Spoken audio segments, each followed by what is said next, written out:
Hello mga guys, at meron po ako sa inyong ipapakita. Meron po kasing bagong new version ang YouTube. Yan.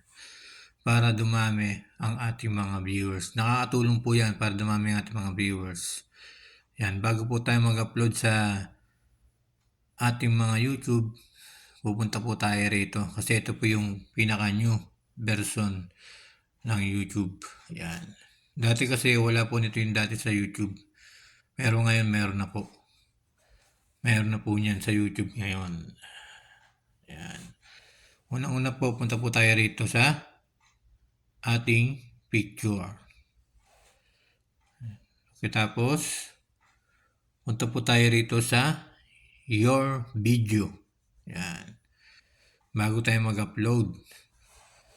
Para makatulong, kasi nakakatulong to sa pagdami ng ating mga viewers, mga tagapanood. Yan. Click po natin tatlong guhit.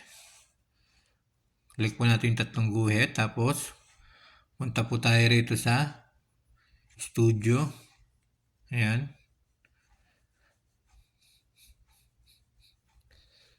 Ayan mga guys. At pagkatapos ay punta po tayo rito sa arrow. Ayan. Click po natin yung arrow.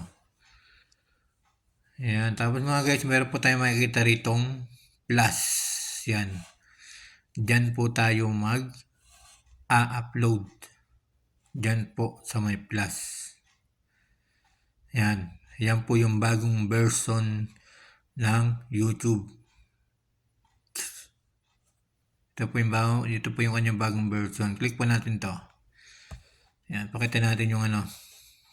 At meron po tayo yung mga video na lumalabas. Diba? Click po natin to. Ayan.